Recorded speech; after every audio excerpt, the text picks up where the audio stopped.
En este segundo video hablaremos sobre la presión y los manómetros, comenzando con la presión, la cual se puede definir como la fuerza normal que ejerce un fluido por unidad de área, es decir, la fuerza sobre el área, donde se habla de presión básicamente cuando estamos hablando de fluidos o gases, mientras que cuando se habla de sólidos se suele hablar de esfuerzo normal, el cual actúa perpendicularmente a la superficie por unidad de área. Por ejemplo, en este caso tenemos una persona de 150 libras y a una persona de 300 libras.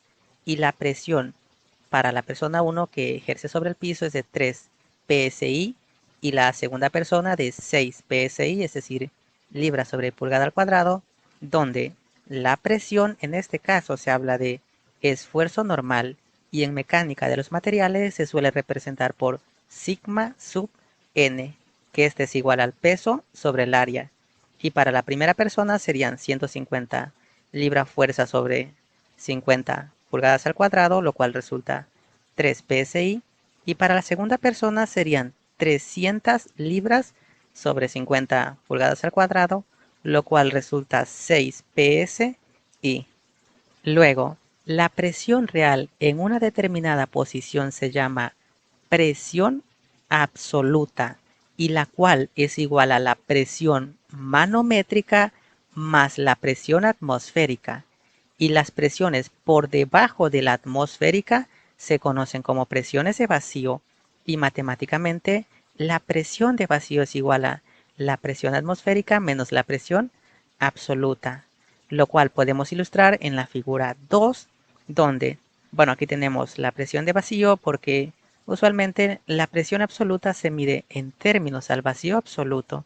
Luego, como podemos ver en la ecuación 1 y en la figura, la presión absoluta es igual a la atmosférica más la manométrica, que sería la ecuación 1, y la presión de vacío es igual a la presión atmosférica menos la presión absoluta, que sería la ecuación 2.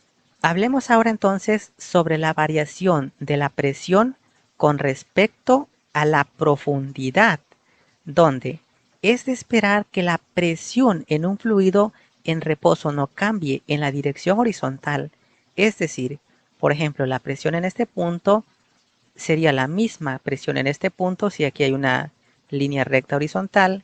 Y bueno, este símbolo que aparece en esta figura indica que aquí la presión está a la atmósfera. Y bueno, como se mencionó, mientras mayor sea la profundidad, la presión aumenta. Que bueno, esto no se ha dicho, pero la presión es igual a la densidad por la gravedad por la altura. Es decir, a mayor altura aumenta la presión. Ahora, a fin de obtener una relación para la variación de presión con la profundidad, consideremos este elemento de fluido rectangular, donde aquí tenemos una presión 1, una presión 2, un incremento delta Z, un incremento delta X y el peso W del elemento.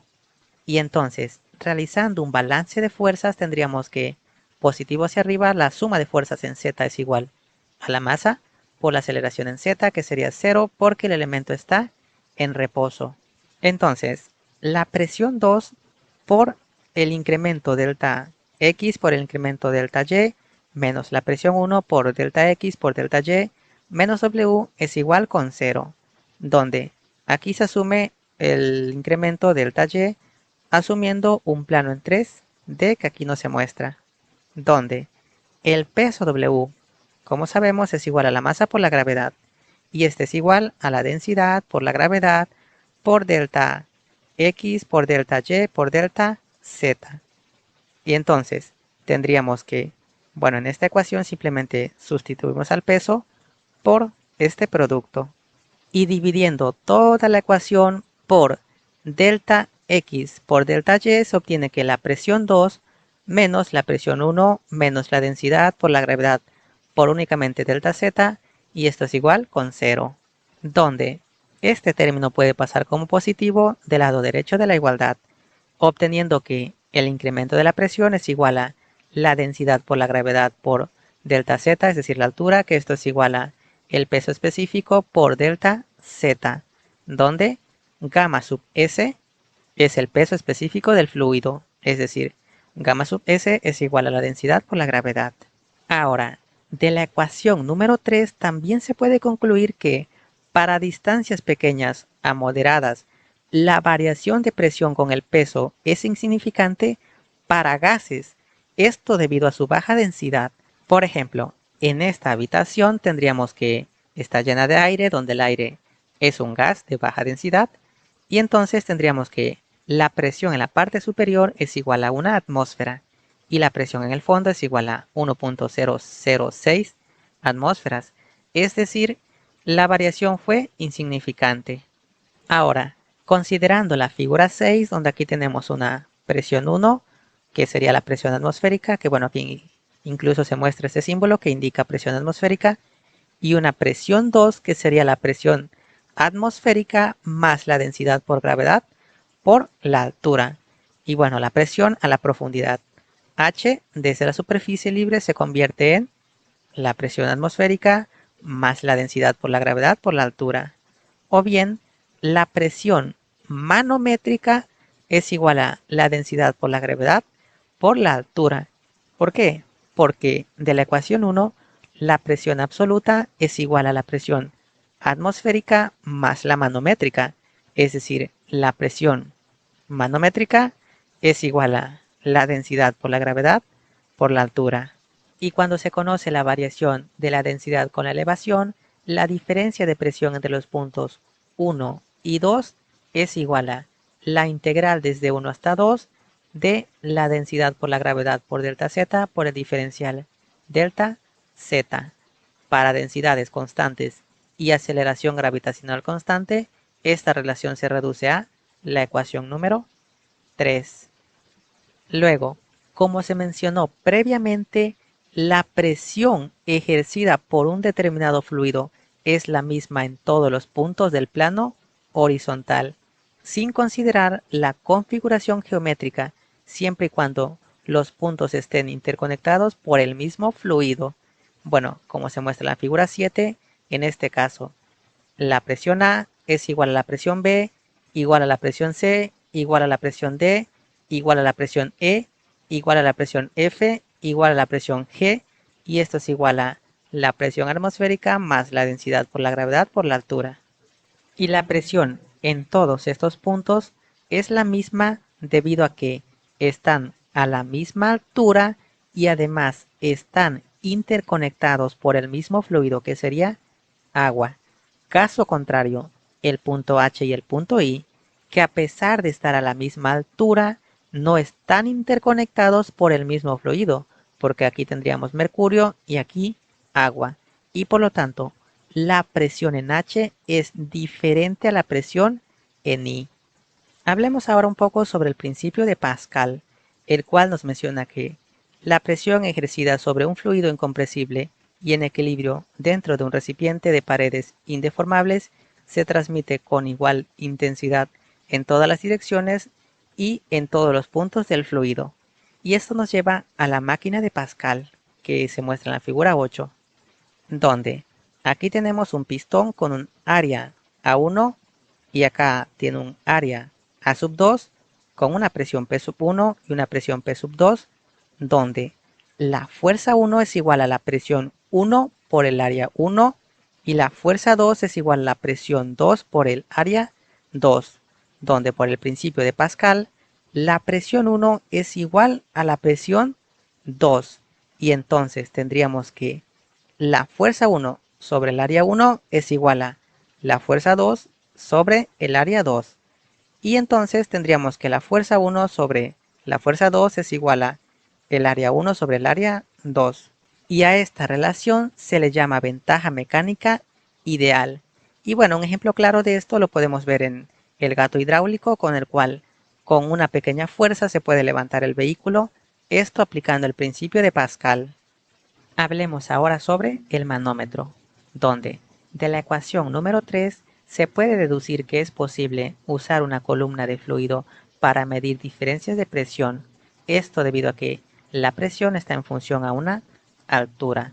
Un dispositivo basado en este principio es el manómetro, y comúnmente se usa para medir diferencias de presiones pequeñas y moderadas, donde un manómetro consta principalmente de un tubo en U de vidrio o plástico que contiene uno o más fluidos, como pueden ser mercurio, agua, alcohol o aceite. Y puesto que los efectos gravitacionales de gases son insignificantes, entonces la presión en cualquier parte del recipiente y en la posición 1 tienen el mismo valor. Y luego la columna diferencial del fluido de altura H está en equilibrio estático y se halla abierta a la atmósfera, es decir, en este punto la presión es la presión atmosférica.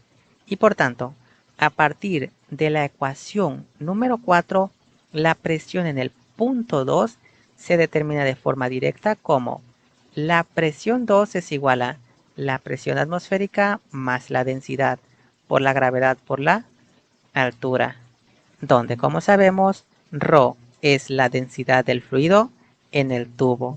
Y note que el área de sección transversal del tubo no tiene efecto en la altura diferencial H y, por tanto, en la presión que ejerce el fluido. Sin embargo, el diámetro del tubo debe ser suficientemente grande, mayor a unos cuantos milímetros, para asegurar que el efecto de la tensión superficial y por ende el aumento de capilaridad sea insignificante. Considera ahora la figura número 10, donde tenemos una sección de flujo o dispositivo de flujo. Aquí hay un fluido, tenemos la posición 1, la posición 2. Aquí tendríamos una densidad 1, un punto A, una densidad 2 porque sería otro fluido, un punto B, una altura H y una altura A, donde el punto A está a la misma altura que el punto B.